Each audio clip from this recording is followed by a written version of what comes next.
essa criatura não terrena, que ele teve acesso a essas informações a partir de conexões extrafísicas com extraterrestres.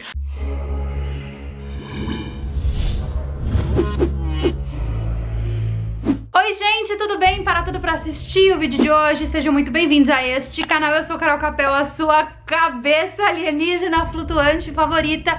E hoje é segunda-feira, dia de falar de alienígenas, mas eu não vou falar só dos alienígenas não, vou falar de duas coisas que vocês gostam muito, de Egito com alienígena. Então se prepara, porque o vídeo de hoje vai ser de perder o complete as lacunas aqui embaixo, nesse exercício da professora Carol. A incrível civilização do Egito existiu por muitos e muitos anos e muito do conhecimento que eles passaram para nós foi perdido. Alguns pesquisadores alegam que a civilização egípcia herdou muito do conhecimento que tinha da civilização perdida de Atlantis, porque alguns sobreviventes de Atlântida migraram então para o Egito e levaram esse conhecimento, porque até então Atlântida era conhecida como uma cidade muito tecnológica, muito à frente de seu tempo, e esse conhecimento então foi migrado por alguns sobreviventes do continente perdido Atlântida. Durante cerca de 1 milênio, os egípcios desenvolveram não somente tecnologias, mas também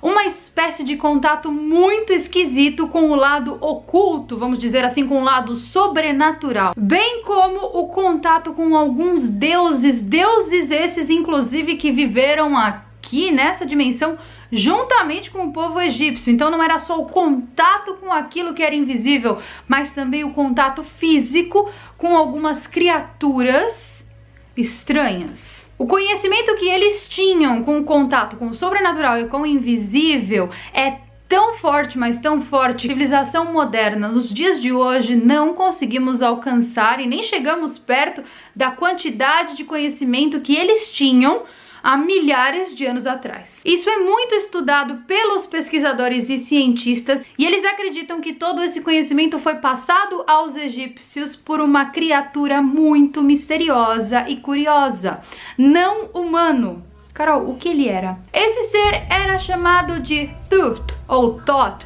pelos egípcios. Conhecido também por Hermes Trismegistus pelos gregos e muitos anos mais tarde como Mercúrio pelos romanos. Essa entidade é muito conhecida por ter vivido no Egito antes de ter se revelado como Deus, ou seja, ele esteve nessa dimensão que nós habitamos, vivendo e convivendo ali junto com os egípcios naquela época. E existem muitas histórias falando sobre ele, inclusive alegando que ele tinha o poder de acessar níveis alternados da consciência humana. Ele tinha o poder de acessar dimensões extrafísicas e também de obter informações sobre o universo como um todo. Dos arquivos akáshicos, talvez? Não sei, quem sabe. Já tem vídeo sobre arquivos akáshicos aqui no canal, então se você não assistiu, clique no card. Ele foi o primeiro grande filósofo egípcio, ele tá pra lá e pra cá nas esculturas tudo do Egito.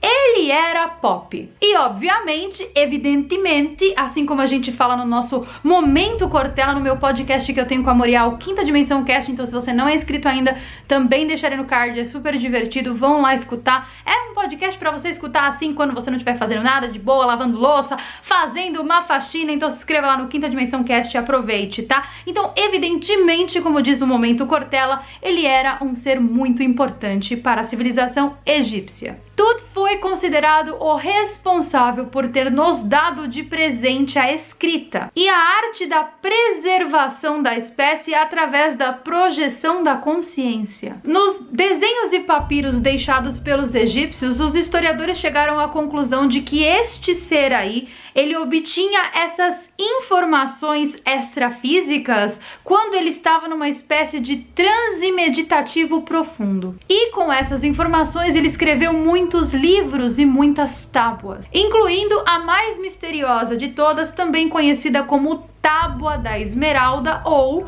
o Livro Secreto de Thoth. Esse livro revela muitos segredos do universo, bem como um processo de ativação de partes do cérebro humano que estão desativadas, ou seja, um nível de expansão da consciência nunca antes visto por nenhuma civilização antiga e presente. O livro de Thoth também guarda segredos sobre reencarnação e encarnação. Você que está aí me assistindo, você acredita em reencarnação? Comente aqui embaixo. Além de tudo isso que eu já contei, este livro também contém a estrutura multidimensional deste universo que nós habitamos. Ah, e milhares de rituais bem estranhos também que causam um verdadeiro impacto no mundo físico. E também, neste livro, existem, obviamente, algumas práticas e perigosas. De fato, os historiadores acreditam que a famosa maldição de Tutankhamon foi criada por este ser usando este livro com o conhecimento que ele tinha. George Herbert foi o responsável por financiar as escavações do túmulo de Tutankhamon e, por consequência, o primeiro a ser amaldiçoado pela maldição do faraó. Vocês já ouviram essa expressão? É a maldição do faraó? Pois é daí que vem. Em 5 de abril de 1923, alguns dias depois deles terem encontrado o túmulo de Tutankhamon, ele levou a picada de um inseto muito esquisito, que até hoje nunca ninguém descobriu, e ele morreu por causa de uma picada de um inseto. Gente, que mosquito é esse? Olha que o Cucamonga Virus não o descubra. Um mês depois, em 5 de abril de 1923, George J. Gould, que foi a segunda pessoa a visitar a tumba do rei Tutankhamon, teve uma febre súbita e também sem explicação e de maneira muito misteriosa. Um mês depois, o príncipe do Egito, Ali Kamel Fahi Bey, que também visitou a tumba, foi morto a tiros por sua mulher. Hugh Evelyn White também foi um arqueólogo que participou da escavação da tumba do rei Tutankhamon. Ele tirou a própria vida um pouquinho depois, em 1924. E ele deixou uma mensagem de despedida muito arrepiante escrita na parede de sua casa. Essa mensagem dizia: "Eu não resisti à maldição e isso me força a desaparecer." No mesmo ano, Sir Archibald Lloyd, que foi a pessoa responsável por realizar o raio-x na múmia de Tutankhamon, vocês já sabem, morreu de uma doença desconhecida. O secretário desse radiologista, e bom, vocês também já sabem o que aconteceu com ele, né? Ao todo foram 11 pessoas diretamente e indiretamente envolvidas com as escavações do túmulo de Tutankhamon, que tiveram o mesmo fim trágico de maneira bem misteriosa e nunca explicada. Deu-se então a tão famosa maldição de Tutankhamon ou a maldição do faraó. Isso tudo só para lhes dar uma ideia de o quão poderoso o livro de Thoth é. Essa criatura não terrena, ou seja, vocês já imaginaram o que aconteceria se esse livro caísse nas mãos erradas? E é exatamente por esse motivo que na época apenas o clero egípcio tinha acesso a essas informações, porque eram informações que, se caíssem em mãos erradas, poderiam acabar ali com toda a civilização. Todos esses ensinamentos estão no livro e é deixado bem claro que ele teve acesso a essas informações a partir de conexões extrafísicas com extraterrestres. Bom, o próprio Ser Tuf, ele já não era humano, né? Ele era uma espécie de humanoide. As informações desse livro estão aqui agora, passando por uma espécie de tubo multidimensional em outra dimensão e que não podem ser percebidos pelo olho humano, porque se pudessem, ai, os humanos já são tão normalzinhos, sem esse conhecimento, imagina se os tivessem. E essa comunicação com o que está além da nossa compreensão não era uma dádiva concedida apenas aos egípcios, não. Os índios nativos americanos também ficaram muito famosos por causa daqueles conhecidos rituais xamânicos, bem como os magos do povo celta e outras culturas, muitas mais nesse mundão de meu Deus, que é cheio dos paranauê ligado a rituais e magias. Só que esses conhecimentos foram apagados, enterrados pelas religiões monoteístas, como por exemplo a religião muçulmana e a própria religião cristã, que abomina a magia, o culto a divindades e etc, etc, etc. Em todo caso, a comunicação com anjos e arcanjos, que seriam uma espécie de deuses mestres ascensionados, se assim podemos chamar, é muito presente na religião católica. Então, eles não cancelaram 100% dessa tradição. Existe ali um pouquinho ainda também. Porque como como eu falei pra vocês lá no vídeo da quarta dimensão do Sparkle, Carol, não assisti. É porque você não me segue no Sparkle. Gente, eu já falei pra vocês.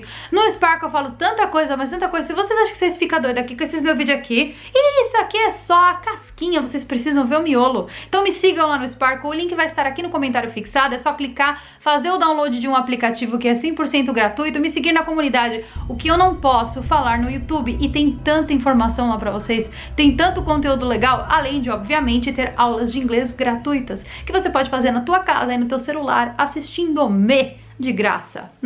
Então, como eu falei no vídeo lá da quarta dimensão do Sparkle, nós humanos não conseguimos entender a quarta dimensão porque somos seres tridimensionais. Nós conseguimos apenas perceber alguns movimentos da quarta dimensão na nossa dimensão. E tem uma explicação lá maravilhosa sobre isso, não feita por mim, mas feita por um cosmólogo e astrofísico muito conhecido, é o Carl Sagan. Está lá no canal do Sparkle, então corre lá assistir. Mas já que a gente não pode ver o que existe na quarta dimensão e nas dimensões mais acima ou mais abaixo, a gente pode ter acesso ao cruzamento delas. Sim, eu ensino como lá no Sparkle também. Então, se nós existimos e nós vivemos na terceira dimensão, deve haver, evidentemente, seres que existem e vivem em outras dimensões. Então, se de alguma forma existisse alguma maneira de nós nos comunicarmos com esses seres de outras dimensões, haveria, evidentemente, de certa forma, uma transmissão de conhecimento, certo? Um ser da quarta dimensão nos traria conhecimentos que nós não somos capazes de compreender. Mas, considerando então que todas as dimensões estão uma conectada com a outra, é totalmente possível que uma criatura dessa dimensão aqui estabeleça conexão com uma outra dimensão que não se vê. Ou, às vezes, é possível que essa conexão seja estabelecida com várias dimensões. Não somente uma,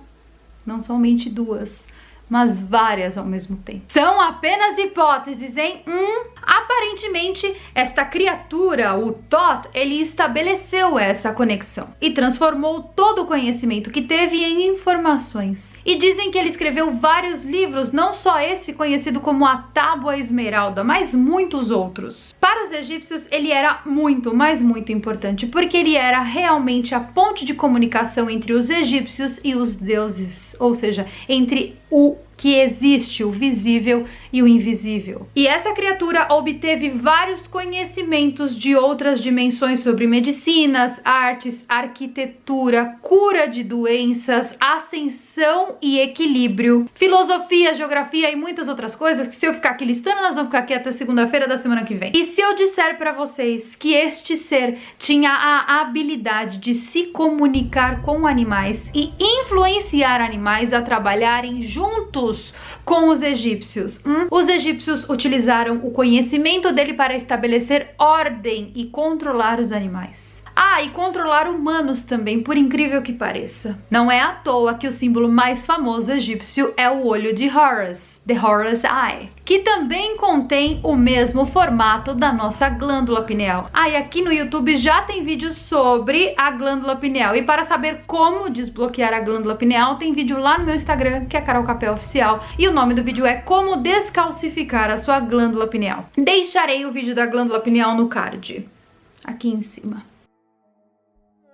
O livro de Thoth data de 20 mil anos atrás. E os arquivos encontrados nos papiros egípcios fazem uma verdadeira lista desses livros. Isso desde o início da civilização egípcia, porque quando os egípcios chegaram, ele já estava lá, o deus Thoth já estava lá esperando por eles, até o final do reinado do faraó Ramsés II. Eles inclusive descrevem como eles utilizavam os conhecimentos desta criatura para alguém. Mas quem era essa criatura com corpo de humano e cabeça de pássaro? E por que ele estava lá? O que ele estava fazendo? O que ele veio nos ensinar? E por que esse conhecimento não foi passado para frente? Ainda bem que não foi passado algumas coisas também, né?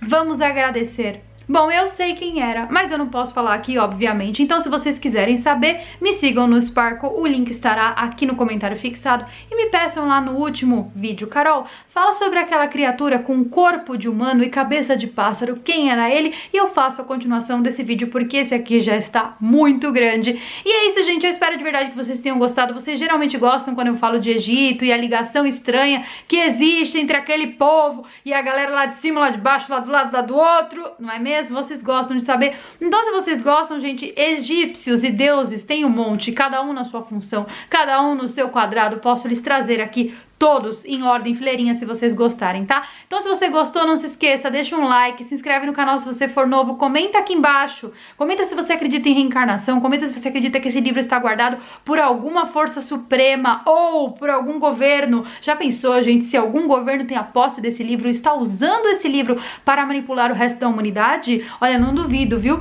Não duvido. Imagina quanto conhecimento de magia e ocultismo e conexão com o invisível não há nesse livro. Comente aqui embaixo o que você acha dessa história toda. E se você gosta de temas alienígenas, sempre segundas-feiras estamos aqui pra isso. Amém, Happy Day, tá? Se você não gosta, temos temas de mistérios aí, misturados e tudo e tal. Então você não pode perder nada do que acontece aqui nesse canal. Se inscreve, ativa as notificações, rumo aos 2 milhões. E eu vejo vocês no nosso próximo vídeo. Um beijo e até mais!